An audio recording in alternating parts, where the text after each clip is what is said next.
On July 16, 2024, Minister Senzo Mchunu delivered a speech outlining the police department's budget vote, highlighting the government's commitment to improving the safety and security for all South Africans.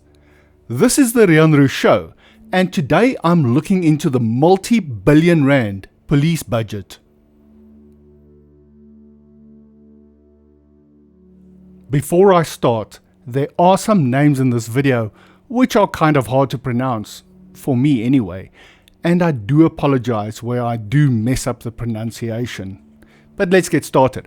In his address, Minister Mchunu emphasized the need for a more effective and efficient police force and outlined key priorities and strategies for achieving this goal.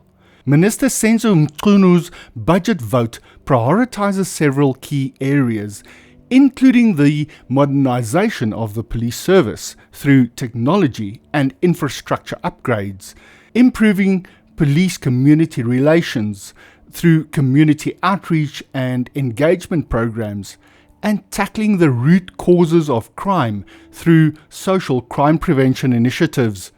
Additionally, the budget aims to enhance the police's capacity to deal with gender-based violence, drug trafficking, and organized crime, as well as improve the overall safety of schools, public transport, and rural areas. The budget also allocates funds for the training and development of police officials.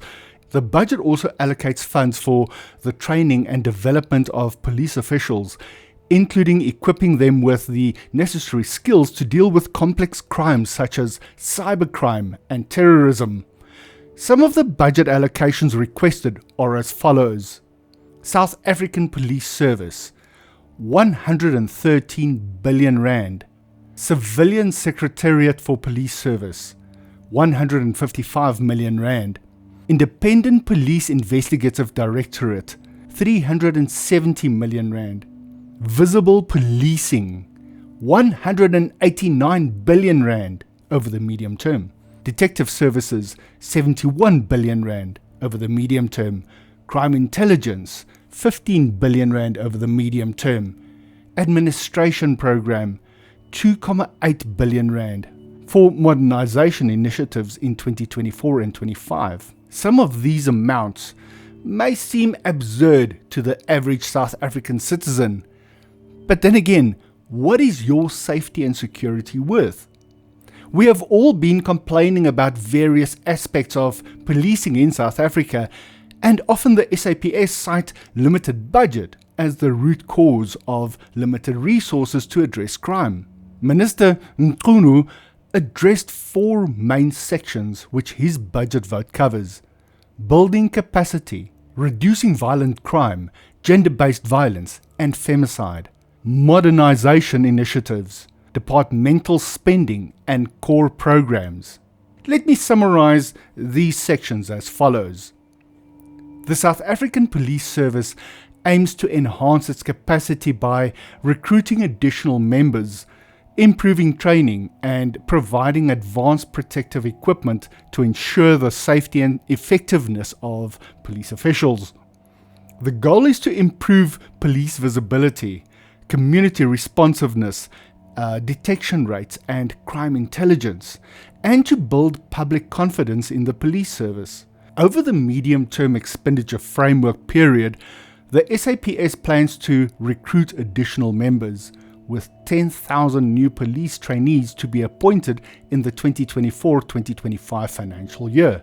The Independent Police Investigative Directorate is also working to ensure it has adequate staff and resources to carry out its mandate, with various recruitment processes underway. The ultimate goal is to strengthen specialized crime detection capabilities and improve the overall effectiveness of law enforcement. Reducing violent crime, gender-based violence, and femicide is a top priority. To achieve this, the focus will be on community mobilization and strategic partnerships to increase police visibility. The approach will be guided by an integrated crime prevention strategy that promotes collaboration and evidence-based solutions. The goal is to reduce contact crimes by 14.5%, improve detection rates for crimes against women to 71%, and crimes against children to 65%. The Detective Services Program will receive 71.3 billion rand, and the Visible Policing Program will receive 189 billion rand over the medium term. Additionally, there will be a focus on addressing the proliferation of firearms, improving firearm management, and reducing firearm-linked crimes.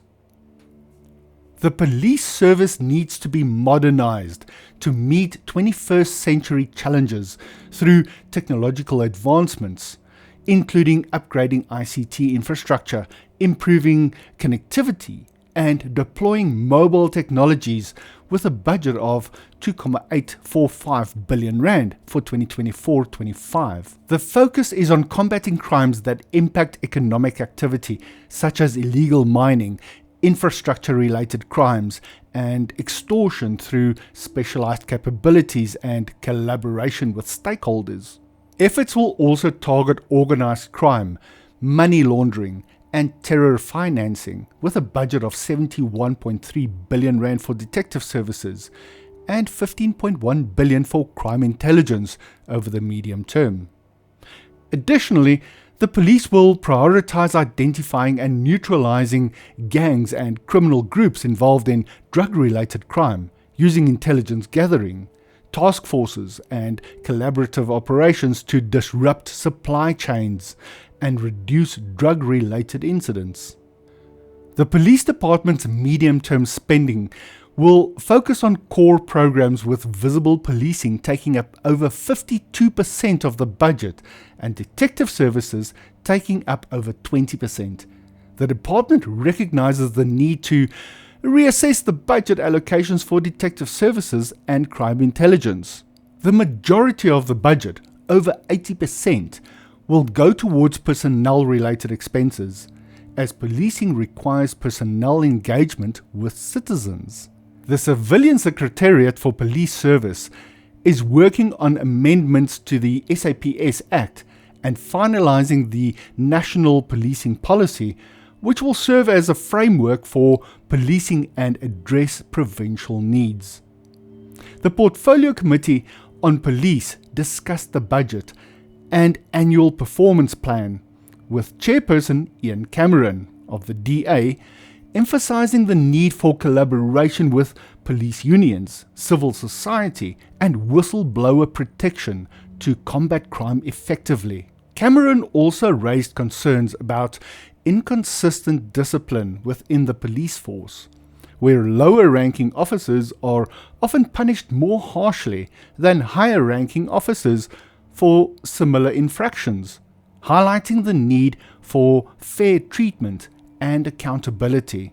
David Scorsana, an MP for the MK Party, highlighted that citizens have lost trust in the police due to corruption and other issues, resulting in a flawed police system that lacks community trust and concern.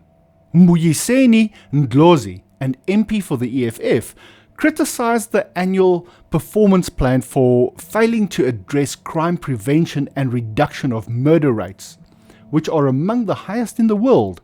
He argued that the police's approach is reactive rather than proactive, and that the budget and personnel deployment should focus on preventing crimes rather than just fighting them after they occur.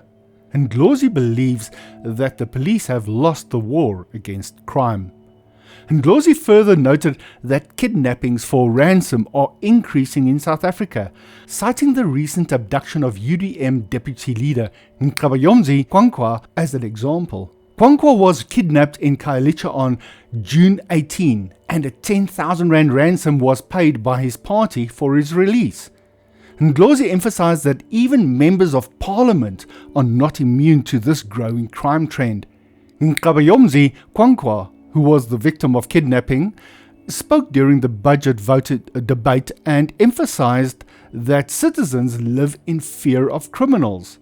He shared his personal experience of being taken to a location to be killed, witnessing people ignoring his situation and being told to mind their own business. Kwankwa expressed concern about the pervasive fear of criminals in society, highlighting the need for effective action to address this issue. Kwankwa stressed that the police must prioritize crime intelligence to detect and prevent crimes rather than just reacting to them.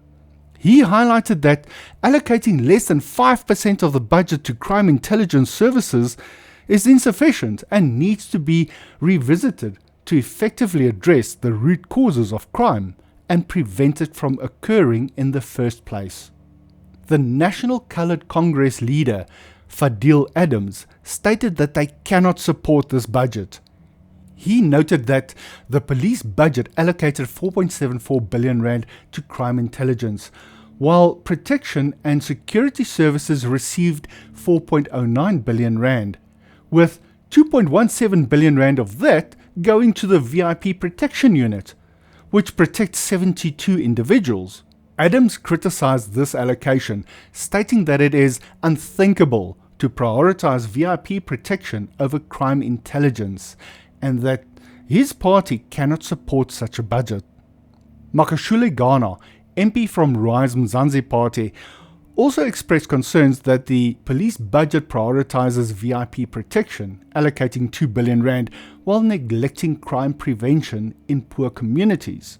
He questioned the need for numerous bodyguards for politicians, suggesting that it's excessive and implies that politicians are more important than ordinary citizens, who are often faced with challenges in getting police assistance due to resource constraints.